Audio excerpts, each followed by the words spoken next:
Morning everyone. Good morning sir. Dear students, आज की class जो है आप लोगों का प्रैक्टिस सेशन का प्रैक्टिस सेशन का क्लास शुरू होने जा रहा है। इस सेशन में हम लोग प्रेजेंट टेंस का, आज की क्लास में केवल प्रेजेंट टेंस के वाक्यों का हम लोग प्रैक्टिस करेंगे कि प्रेजेंट टेंस के चारों जो भेद है, चाहे वह इंडेफिनिट हो या कंटिन्यूअस हो, परफेक्ट हो या परफेक्ट कंटिन्यूअस हो, चारों टेंस के प्रत्येक प्रकार के वाक्यों को कैसे अंग्रेजी में ट्रांसलेट किया जाएगा। आज केवल प्रैक्टिस सेशन में हम लोग जानेंगे कि how to translate different types of sentence of present tense. तो प्रेजेंट टेंस के वाक्य को अंग्रेजी में कैसे ट्रांसलेट किया जाएगा, सबसे पहले हम लोग 10 से 15 मिनट के अंतर्गत प्रेजेंट टेंस के चारों भेदों के वाक्यों को ट्रांसलेट करने की सीखेंगे। सबसे पहले हम लोग प्रेजेंट टेंस को देखते हैं, प्रेजेंट इंडेफिनिट टेंस को।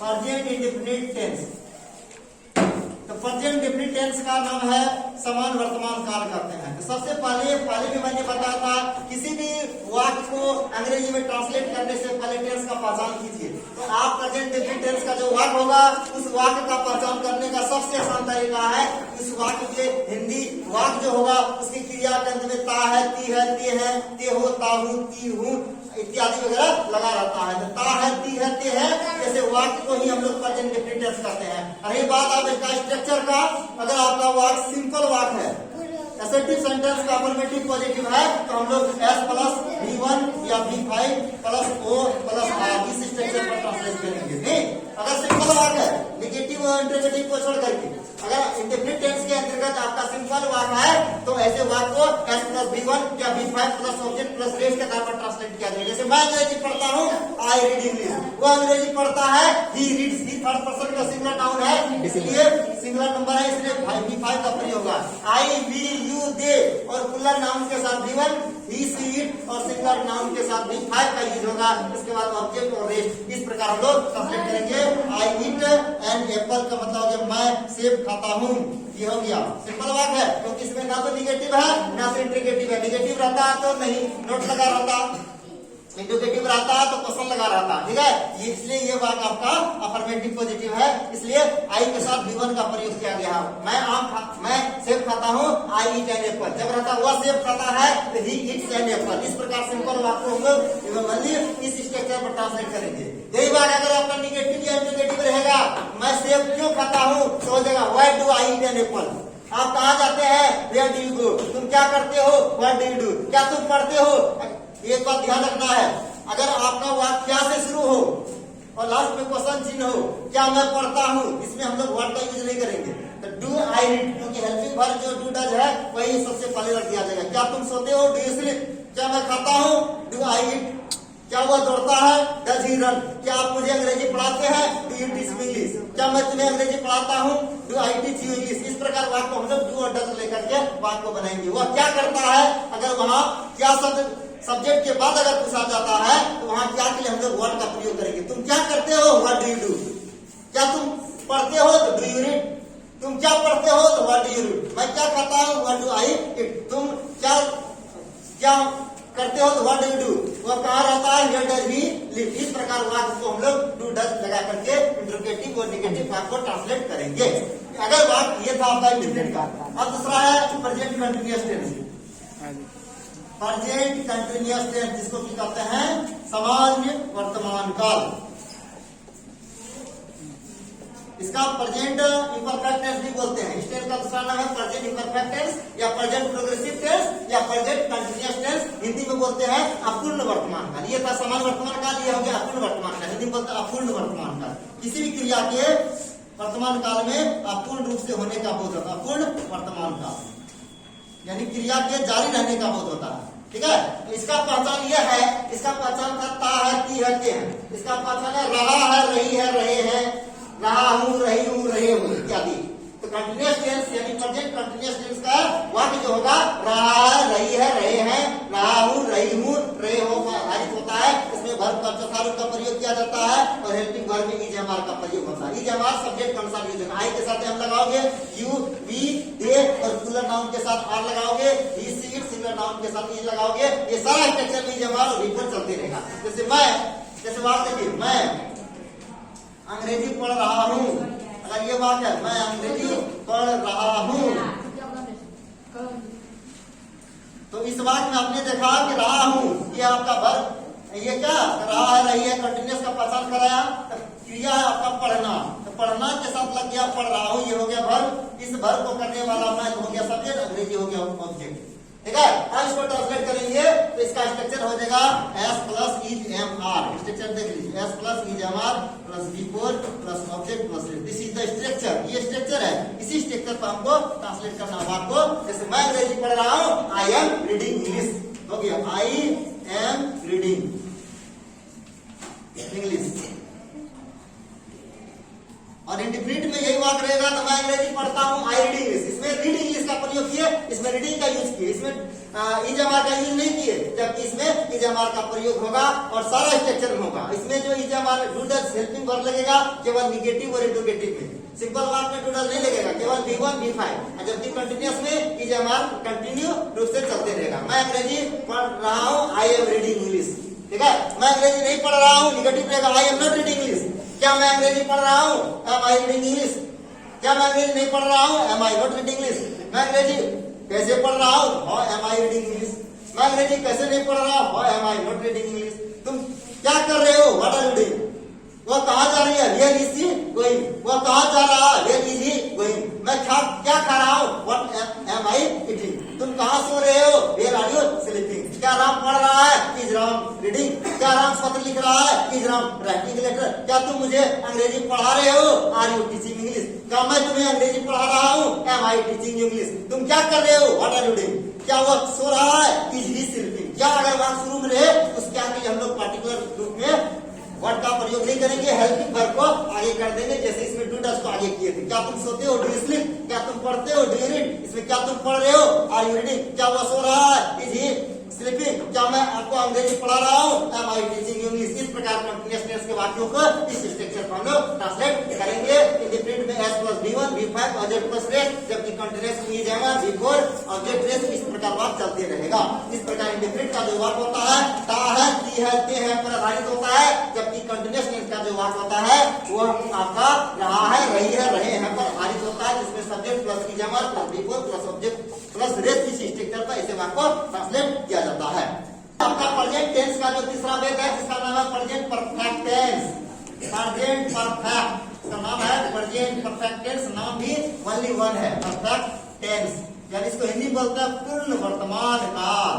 इससे पहले जो था अपूर्ण वर्तमान काल था, अपूर्ण का ही उल्टा होता है पूर्ण वर्तमान काल। यानी जब पूर्ण होता है तो क्रिया काम जो होता है, टेंस में क्रिया के रूप में परिवर्तन होता है समय के अनुसार। इसमें क्या होगा, वर्तमान समय में क्रिया के पूर्ण रूप से होने या किए जाने का बोध होता है, या काम का प्रोसेसिंग वही नहीं होता, बल्कि काम को कंप्लीट कर लिया जाता है, यानी पूर्ण कर लिया जाता है। इसलिए इसका नाम है पूर्ण वर्तमान काल, है ना। और पूर्ण वर्तमान काल के वाक्य का पहचान जिस प्रकार ता है, ती है इंडिफिनिट का, रहा है, रही है, रहे हैं कंटिन्यूअस का, इसमें है आपका चुका है, चुकी है, चुके हैं। चुका है, चुकी है, चुके हैं। चुका हूँ, चुकी हूँ, चुके हो। जैसे मैं अंग्रेजी पढ़ चुका हूँ, आपने मुझे अंग्रेजी पढ़ाया है। देखिए चुका है, चुकी है, चुके हैं के अलावे जो है आपका ये भी लगा रहा था, चुका है, चुकी है, चुके हैं, इस तरह है ही चुके हैं। ठीक है, इसके बाद क्या कहता है, चुका हूँ, चुकी हूँ, चुके हो। इसमें ये भी लगा रहा था, या है, ये है, ये है, ये है का मतलब हो गया ए है लगाने का, ऐसे ए है, ई में दिखाई वैसे लग जाएगा ना।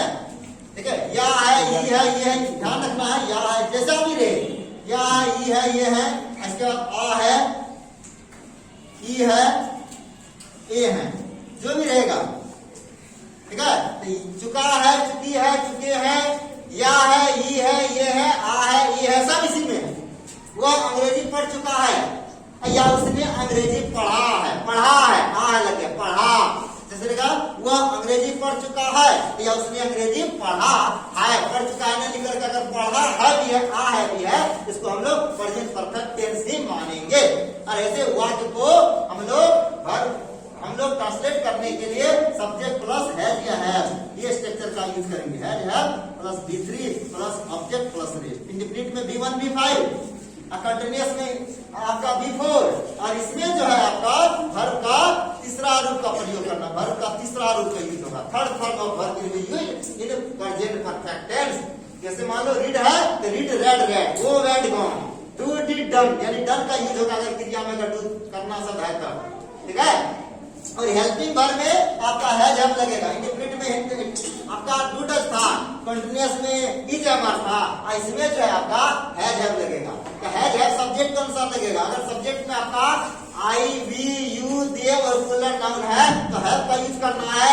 और सब्जेक्ट के थर्ड पर्सन का सिंगुलर नंबर में जैसे ही सी सिंगुलर नाउन है तो हैज का यूज करना है, ठीक है। जैसे रहेगा मैंने खाना खा लिया है, इसका मतलब है मेरे द्वारा खाना खाने का काम पूर्ण हो चुका है। मैंने खाना खा चुका है,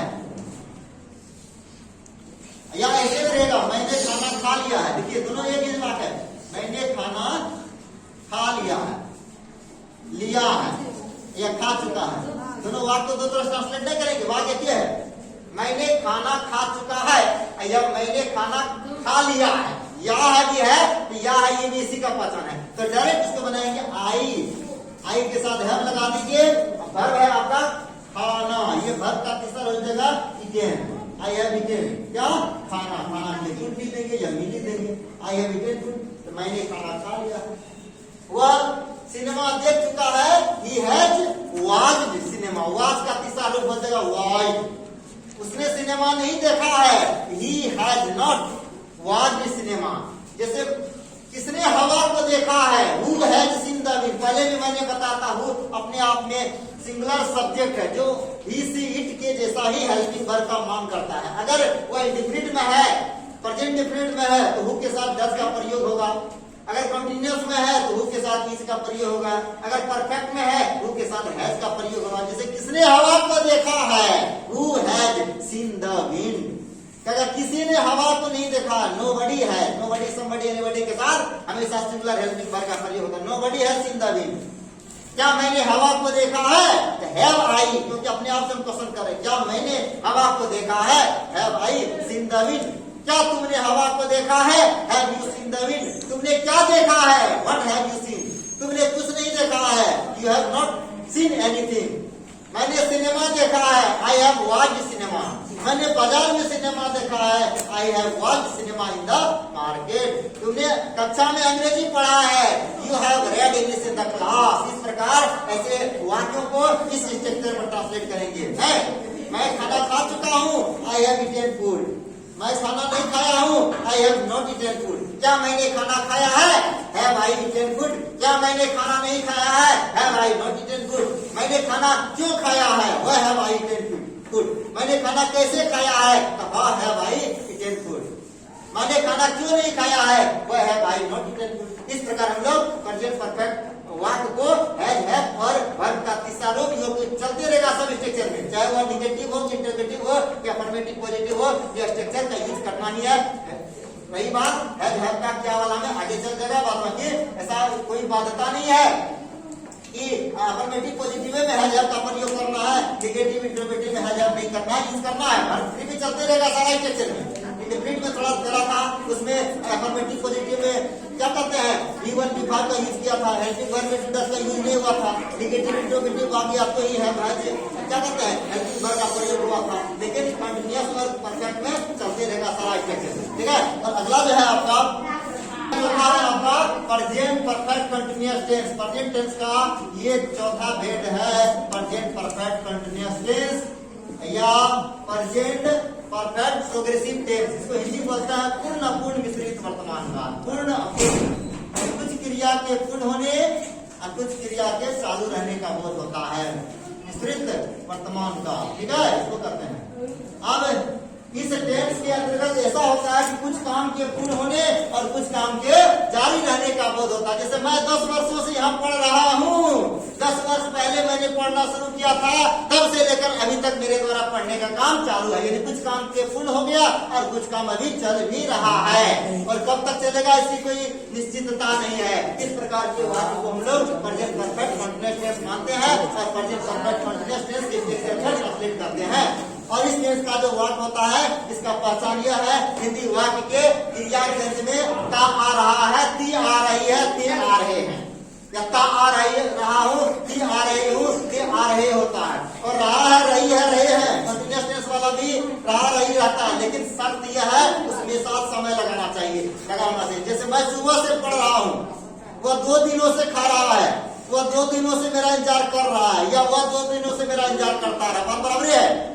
वह सुबह से पढ़ रहा है या वह सुबह से पढ़ते आ रहा है, दोनों वाक्य को एक ही स्ट्रक्चर में ट्रांसलेट करेंगे। कभी कभी ऐसा भी वाक्य दिया जाता है, वह 2 दिनों से उपस्थित है या वह 2 दिनों से अनुपस्थित है, वह 4 दिनों से बीमार है, तो वहां क्या लिखेंगे? ही इज इल, अब 4 डेज नहीं, ही हैज बीन लगाना पड़ेगा, क्योंकि इस तरह के वाक्यों को हम लोग प्रेजेंट परफेक्ट कंटीन्यूअस टेंस के स्ट्रक्चर पर ट्रांसलेट करेंगे, ठीक है। और इसमें जो वर्ब का फॉर्म है बिफोर का यूज होता है, वर्ब का हमेशा चौथा रूप, और हेल्पिंग वर्ब में हैज बीन का प्रयोग होता है। हैज बीन हेल्पिंग वर्ब में क्या लगेगा? हैज बीन या हैव बीन लगेगा। आई और वी के साथ हैव बीन लगाइएगा, अदर सब्जेक्ट के साथ हैज बीन लगाइएगा, और वर्ब का चौथा रूप चलते रहेगा, क्योंकि कोई भी कंटीन्यूअस टेंस में बिफोर का ही यूज होगा, जैसे रहेगा। और यहाँ बात है कि समय के साथ अगर से लगा हुआ रहेगा तो से के लिए फोर और सिंस दोनों का यूज होता है। जैसे सुबह से अगर पॉइंट ऑफ टाइम है तो सिंस यूज कीजिएगा, और जनरली अगर पीरियड ऑफ टाइम या केवल शो कर रहा है तो वहां आप फोर का यूज कीजिएगा। 2 दिनों से तो फॉर 2 डे, कई घंटों से तो फॉर मेनी और सेवरल आवर्स का यूज करेंगे। जब रहेगा पिछले रविवार से तो सिंस लास्ट संडे।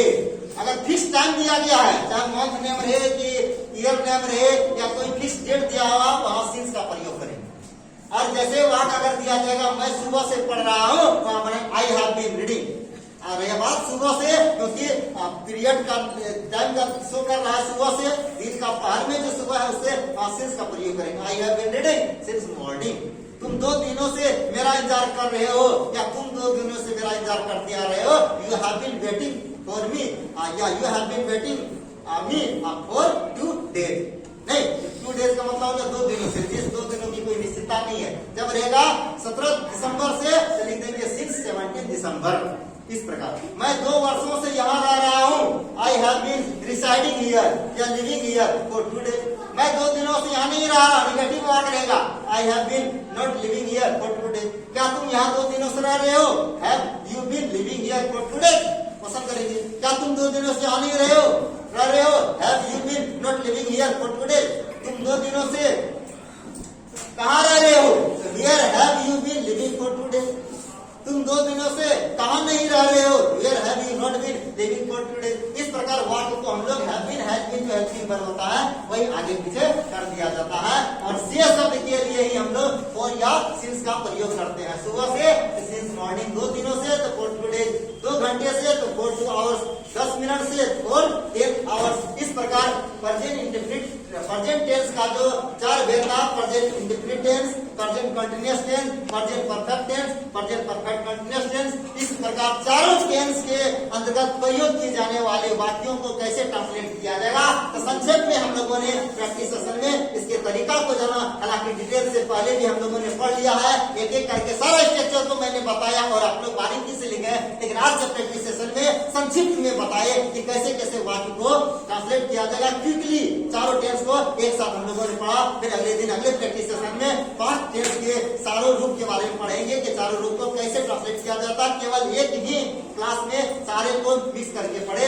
रही बात आपका प्रैक्टिस के लिए, तो इसके लिए आप बुक के बहुत सारे चैप्टर्स का ट्रांसलेशन का मदद ले सकते हैं। इस प्रकार आज के प्रैक्टिस सेशन में हम लोगों ने प्रेजेंट टेंस के चारों भेद के अंतर्गत प्रयोग किए जाने वाले वाक्यों को ट्रांसलेट करने के विधि के बारे में सीखे। आज इतना ही। Next day we will also focus another topic and another practice sessions. Okay.